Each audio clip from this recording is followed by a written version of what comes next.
Hello, friends. Welcome to today's episode of the Empowered Together show, part of our international network of women around the world who are sharing their inspirational stories with us. Today's guest is the amazing Meg Bell. I am such a fan of this woman. She is truly amazing. She is the director of engagement at Daylight, a professional learning platform for philanthropic advisors. With over 15 years of experience building mission-driven partnerships, Meg is passionate about making philanthropy more accessible and integrating giving into everyday wealth conversations. Such a beautiful bunch of work. Beautiful. She hosts the Illuminate Philanthropy show, a podcast that spotlights everyday practitioners who are advancing generosity and innovation across the sector. She is also the creator of My Aunt is a Nun, another show, a storytelling project inspired by the women who were, in many ways, among the first philanthropists. And they are committed to serving those most vulnerable and shaping a more just world. I am Hope Katz Gibbs, producer and founder of this show and this network with a whole bunch of other truly amazing women. So let's get started. Welcome to the show, Meg. Thank you, Hope. I appreciate that introduction. That's a very generous of you. Thank you. Well, you are amazing, truly. All right, so let's go back. Let's go back in time. Tell us about your favorite childhood memory. Wow. Okay. There are lots, but I'll give the one that really I think kind of frames a lot for me. I'll first start by saying I'm the youngest of five siblings. Our names all start with M, so I respond to Mark, Michelle, Mary, or Monica on any given day. We were raised by a single mom, really on the fringe of a middle class neighborhood, so sort of masking poverty was a big exercise in my life. Sort of this idea of living in scarcity was something that unfortunately I experienced. But I share that because living with five siblings and having a single mom who had women in her life, such as Joan and Christine, we really were kind of, if I looked at today, our own collaborative giving circle. Truly, we were our own sort of we were just our own resource. We gave life to one another. We just everything we did for the good of one another. So I share a childhood experience. We grew up in this neighborhood where there was a community pool, and I'm a big swimmer. And every 4th of July, they would have a big celebration, and the celebration would include a belly flop contest. And so I am the proud champion of the Cherry Creek Townhomes Belly Flop Contest for over 4 years in a row. And I just remember that day at the pool because not besides the belly flop contest is they would put watermelons in the pool full of oil, and we imagined five kids each getting a shot at a watermelon in a pool. We swam our lives off and would just get that watermelon and be so proud because we knew we could have a watermelon, and so they'd throw coins in the pool and we would just dive in there and find as many coins as we could. It was just this collective effort on all of my siblings' part to be like, we are going to just dominate this day. But I just remember being on the edge of that diving board, and I was a round girl in a little yellow bikini, and I just jumped off. And I think that's kind of my life in general is just sort of like jumping off and just going for it. And I'm very fortunate that I was celebrated by so many people when I jumped, and I've got that family to catch me as well. So anyway, that's just one thing I'm always like, we'll always, when I'm with my family, we'll always talk about the belly flop. The belly flop contest always comes up. So That is amazing, Meg. I didn't know that about you. And I'm so glad you just shared this with all of us because, we don't, when we meet new friends, we don't really ask always the backstory. And that's a big backstory. well, thank you. So thank you for sharing that. So what advice would you give that younger self bravely jumping off the diving board? Oh, well, I think that younger self in that age, I jumped without fear. And then you begin to get, you mature and self-awareness all of a sudden comes and opinion comes and ego evolves. And so then you sort of resist that jumping. I would just say, jump like you did when you were five. I would, growing up the way I did in scarcity, which I couldn't identify it was scarcity till much later in my life. The advice is, live in abundance, like truly live in abundance. I have literally right here stuck to my computer, live, not endure, because I feel like a lot of my childhood was this just enduring, getting through it, and evolve, not die, bloom in place. I would tell that little self that like, yeah, you will find a life of abundance. It will come your way. Oh, I love that. I love that. And it has. It has. So tell us about the field you got into because that makes perfect sense now. Yeah. Well, the field I got into, and nothing about my career has been linear. And I often wish that I had just that one specific area of expertise. I love it when people can really say, I know this, this is my area, I'm grounded in it, I'm known for it. That is not me. My career has been solely in the space of service, but it's been in different industries. But I really came into service because one, growing up as the youngest of five in a somewhat impoverished family, I always just wanted to help. And we relied heavily on organizations to support us. And so I knew I wanted to make sure that I could preserve that for other people. I always knew I was an empath. I can't walk past someone and not feel what they're going through. And I thought the best way I could channel that is going into social work. So when I graduated from Seattle University, which is a Jesuit university, known for sort of man for others, service to others, social justice. That was also very profound, is being taught in that sort of environment.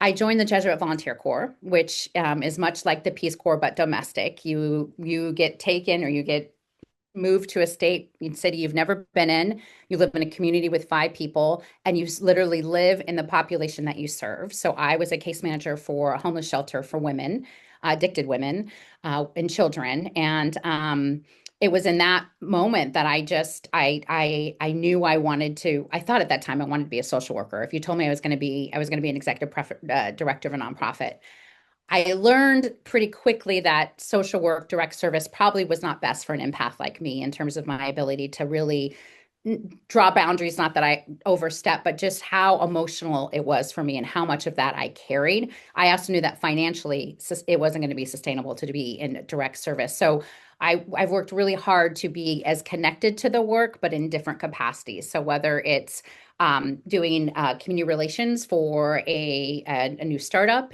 whether it's doing engagement for what I'm doing right now at Daylight, whether it's all the organizations I've supported by being on the board. There's just been multiple ways. I'm not articulating this very well, but what I'm saying is like, I think at the core of who I am and what I value deeply is service. And that service has shown up, and the service I do is the most supported in the philanthropic field. Yes, and it's really beautiful how you followed your heart and you've set boundaries. You knew what would be like slightly dangerous for your psyche. Well, I would tell anyone that I learned early on, it was probably good that in the 4 years that I did direct service, I realized this wasn't going to be a sustainable career for me sooner than later versus, giving it 18 years and then finding out. So it was the hardest lesson I ever learned was learning what I wasn't, what I thought I was going to do, I'm not doing. So Yeah. that was a big lesson as well. But very profound. That whole experience just profoundly impacted me. And, obviously I wanted to stay in it. And, when I did leave for a while, there was a motto we had in the JVC called ruined for life. Like once you've experienced it, you're kind of ruined for life. And that just sort of ruined me for life. And I've just sort of stayed in this space since then. Well, so beautiful the work you do. So Thanks. what's the legacy you hope to leave behind? Well, I have two boys right now, and it's so crazy. Just the other day, my son was asked what he wanted to do, and he said, I want to be in philanthropy like my mom. Aw. And I thought, oh my gosh, when I was 12, I didn't even know the word philanthropy. It was not in my vocabulary. I didn't realize that what my mom's two friends were doing by, dropping off food and money and clothes to us was philanthropic, right? It's this idea of giving of time, giving of resources, truth and testimonial and treasure, right? So the idea that my son already articulates that he wants to be in philanthropy and can tell people what philanthropy is, that's pretty exciting to me. I always tell my young boys I want to make sure that whatever they do, that they are kind, that they are engaged, and that they're global citizens. And I think I just want my legacy to be one of connection and connectivity, and one of relationship and being in relation with one another. I love that. I love that you're bringing these amazing young boys into the world to be the men that we hope to see. I think I told you my son graduated from Harvard's architecture program last week here in May, at the end of May, Yes. 2025. And my thing to him, not to be rude, but like, please just do not grow up to be a dickhead, right? Like, this is my 100%. only ask, that you use all the power and the brilliance that is 100%. you, right? To make Yes. the world a better place. And actually, his master's thesis is on data centers, but the social impact of them. Oh, wow. And he didn't, at first, I asked him if he would maybe consider solving the homeless problem or trying to, with architecture. And he came to me after he really looked into it for about a year or so. And he said, Mom, this is not an architecture program problem, not an architecture problem. Right. So, but he didn't tell me that the data centers, he was looking at the social impact of them, Hmm. right? Because it's a huge resource draw and And millions. drain, honestly. I mean, yeah, there's a lot of implications to host our data. It's not, we talk cloud, but that's connectivity, that's electricity, that's lights on. That's a Yeah. lot of Water too. I mean, it's like that. Oh, you live in Arizona, right? It's sucking the anyway. So there's so many things that our young men, we talk a lot at Incandescent about empowering women and the beauty of women, and yep, I don't not think about the young men I because I know don't even. that they're important, especially our sons, right? Like, it's our job as powerful women to shape these young men to go out and do really good things with the resources that we have poured into them. Yep, don't be an asshole. Yeah, sorry, don't know if I'm allowed to say that, but No, yeah, you I can say look whatever you every want. day. I'm like, my job, besides my job, making them good roommates because they will not clean up their rooms. Like, my job as your mother is to make you a good roommate, and not doing well on that, but I am doing well on really emphasizing, like, just be good, just just be good, Yeah. just be kind. And I watch them every day, and there are things that they do that reinforces that I think they're on that path. But also being just globally aware, just knowing what's happening beyond themselves, because I think that's really important, especially with these young kids who have really lacked relationships because of COVID and have been a little bit more in isolation than you and I certainly were. This need to, like, connect, find ways to connect and be and relate. So yeah, so I'm all for Power to the boys. strong boy. Yep. Yeah, Yeah. yeah. So, what life event other than the diving shaped you? There's been so many life events that have shaped me. I mean, the diving, actually, I don't know that I realized that, and it shaped me like it did until I shared that story today. Um, the JVC certainly shaped me a great deal. You can't go into a community you've never worked in, and live with five people you've never met at $85 a month, and working in direct service and not be completely impacted. I think what was fascinating about that experience with the JVC was the hardest part wasn't the work, it was the community, which you wouldn't think the rub would be with the community, but I almost think it was created for that reason. This idea of bringing five unknowns into a space. It was like real world before there was a real world. It was certainly Bravo before there's any of this reality TV, but it was with great purpose. But you really had to learn how to live in community, which meant you had to be somewhat okay with not being okay with other people. Does that make sense? Like, even in my podcast with religious women, they talk about the beauty of living in community, both the rub, and the rub of it, but that it's powerful and it's beautiful. And I think for me, community is certainly something, even since I've been young, green, raised by a community, is that I crave and I seek to create and build and be in. So, I think that was a life event. I've had a most recent, I mean, I can always say birthing my children was a life event for sure, especially my 10-pound, 9-ounce baby.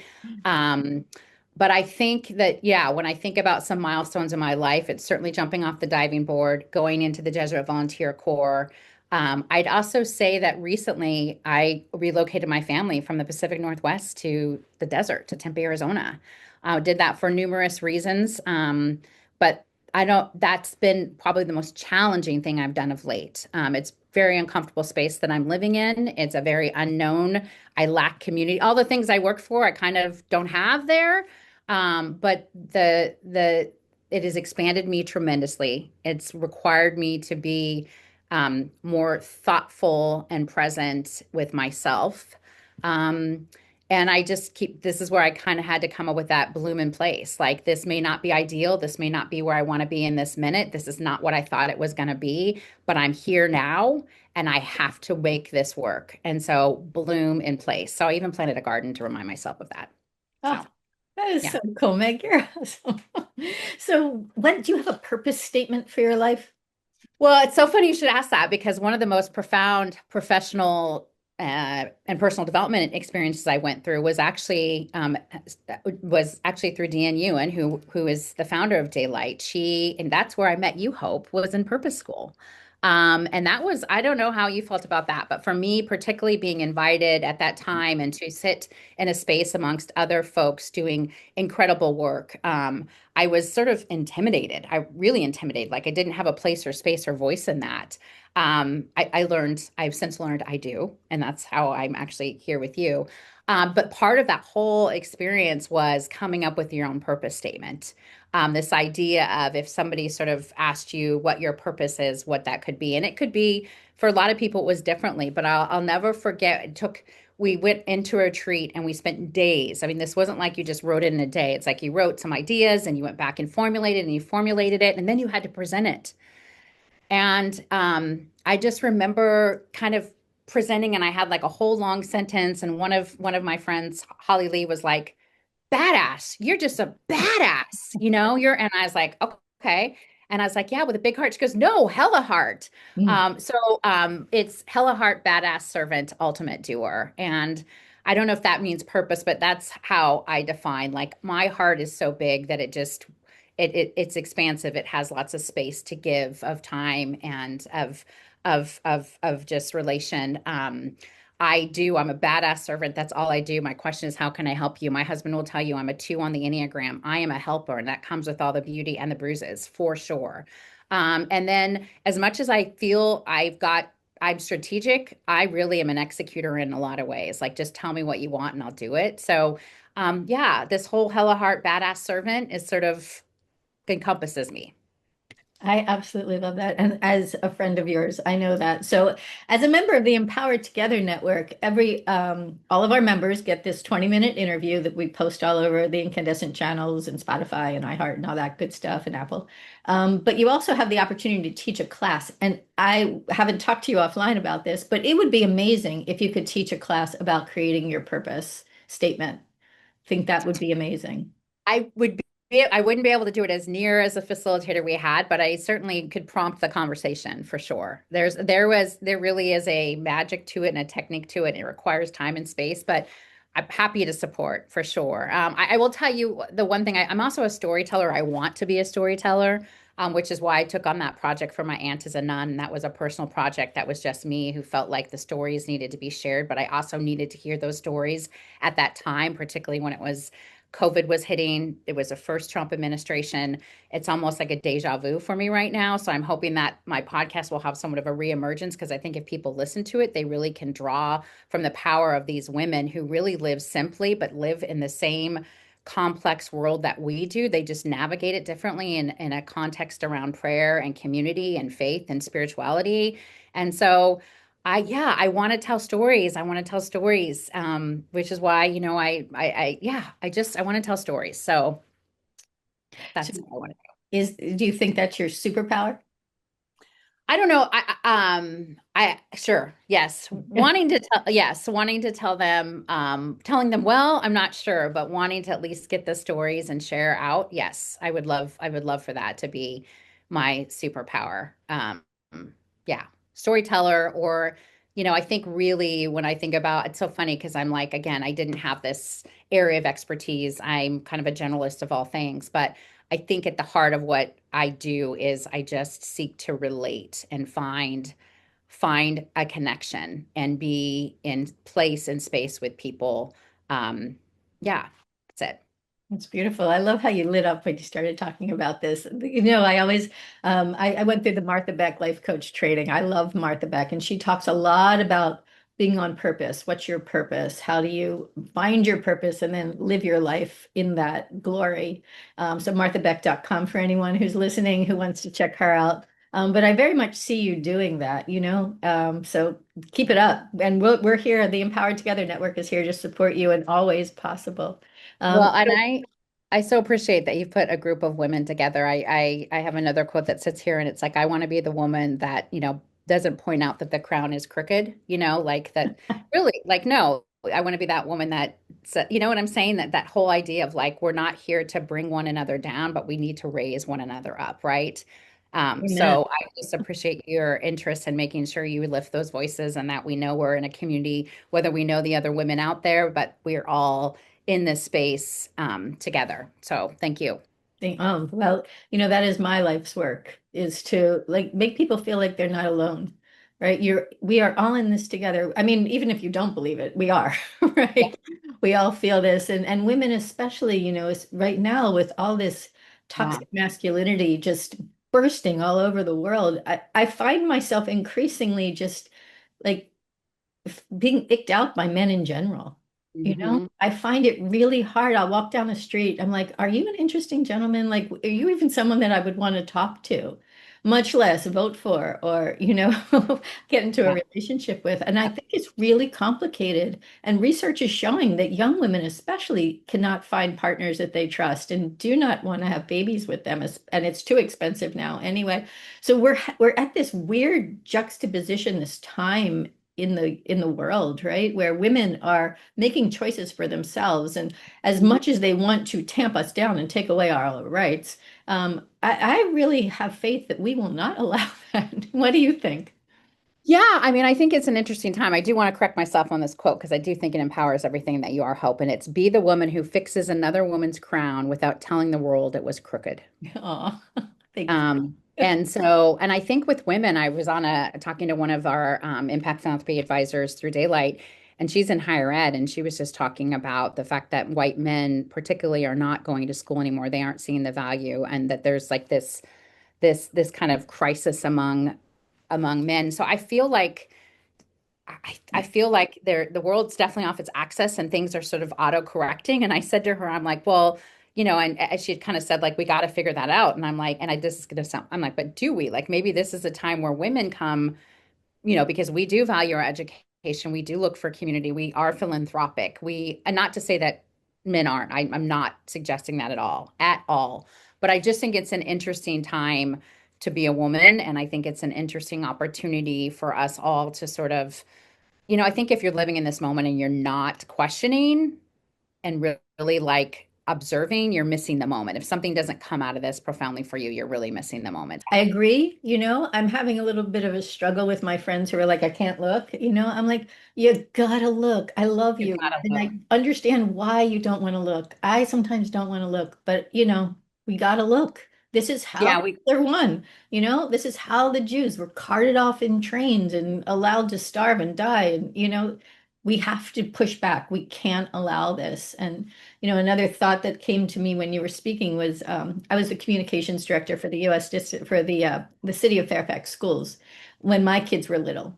And I got to sit around the table with the superintendent and all these brilliant educators. And at that time, this was like 10, 15 years ago, there was a huge push for girls to take more AP classes. The superintendent, the magnificent George Stepp that I worked for, he wanted kids to take at least 5 AP classes.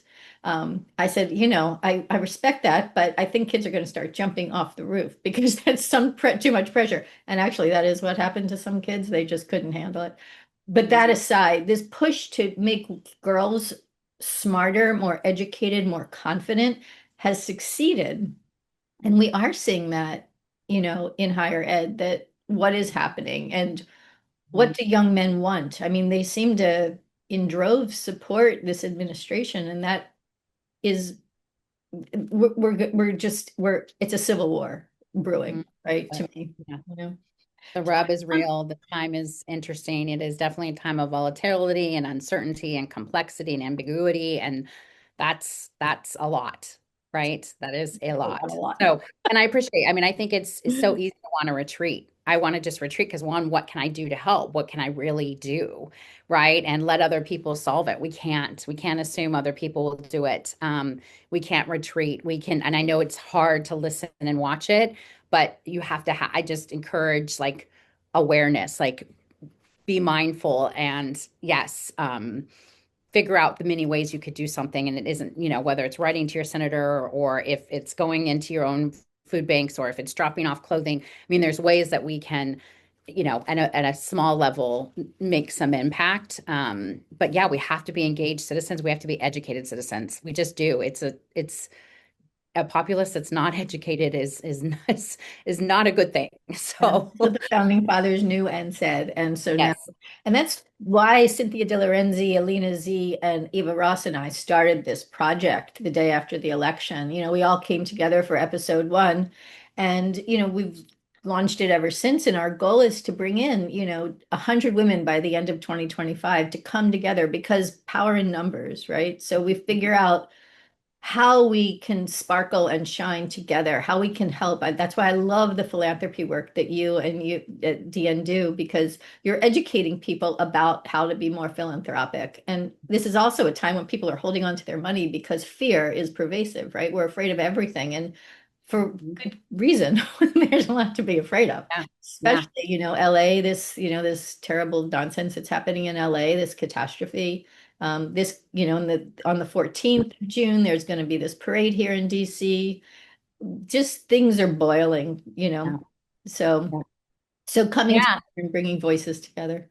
Yeah, you're doing sort of what is called collaborative philanthropy in a lot of ways. I mean, there's more formal, definition to this, but this idea of collectively bringing around women to empower one another with our words, our thoughts, and our experiences, right? It's a collective thing, and anything around collectivity is powerful. So, Yeah, thank you. well, hopefully you'll teach us more about that. There's so many classes you can teach the Empowered Together Network, and that's the initiative. We started it, and now we're just bringing in members and honoring and supporting and promoting them, and then the classes will begin in the fall.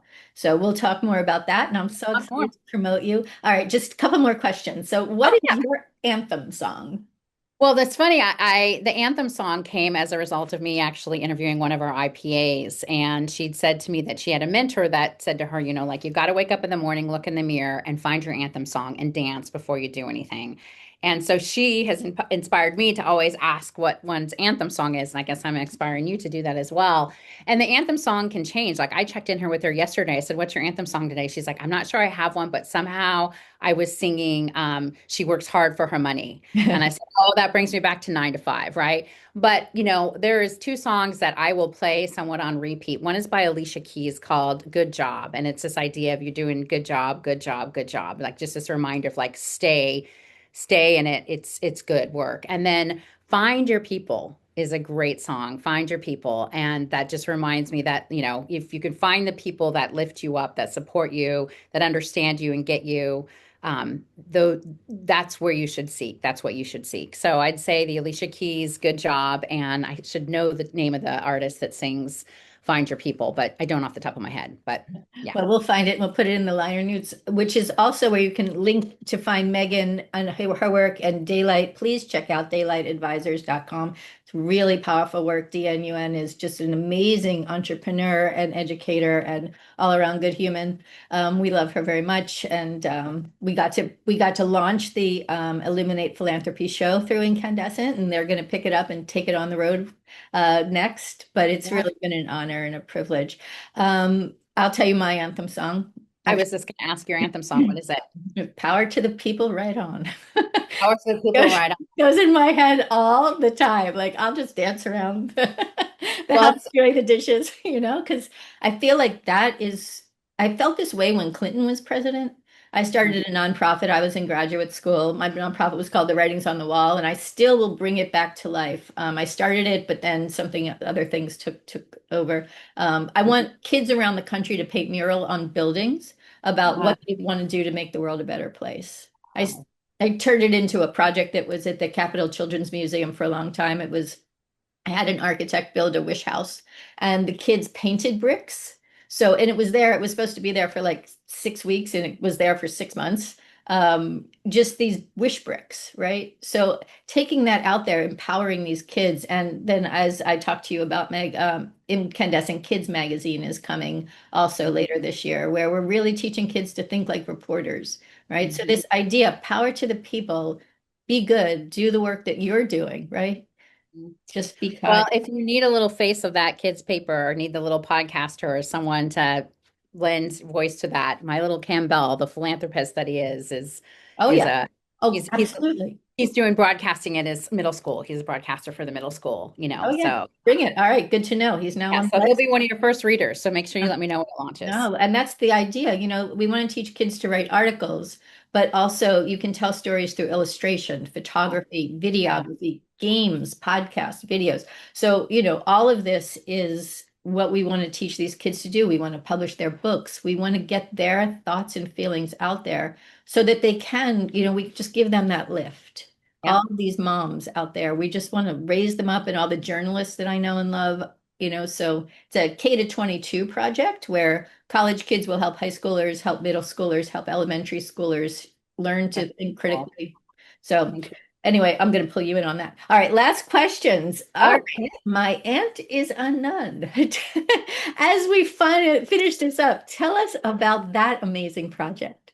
My aunt is a nun, a Catholic nun. And my great uncle was a Jesuit priest, and so that I would say also is what got me to Seattle University in Jesuit education, and then to the JVC. In fact, it was one of my aunt's favorite priests who was doing JVC in Alaska that said you have to do this. So that influenced me.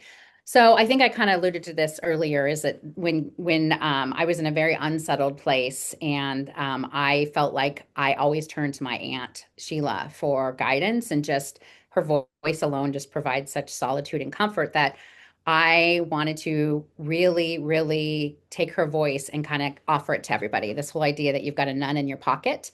And as I started doing this, I realized like it's not just my aunt that has this incredible um, amount of wisdom that's real. Like just because they're holy, they're human, right? And I wanted to make sure everybody was reminded that we're all flawed, even if we are ones that have committed our life to Christ or have committed ourselves to community. They struggle, they have anxiety, they have depression, they go through their own intimacy issues. I think we just sort of think they're women in habits that pray, and that's about all that they do. But if you actually look back, they were some of the first philanthropists. I mean, they're the reason there are schools and nursings and food banks, and if churches, like they are the women behind all of those institutions. And it's shameful that they can't be ordained and practice on the way that priests can, but they are behind the scenes doing remarkable things for the community and the world. And I really wanted to just make them real, bring them into like the mainstream.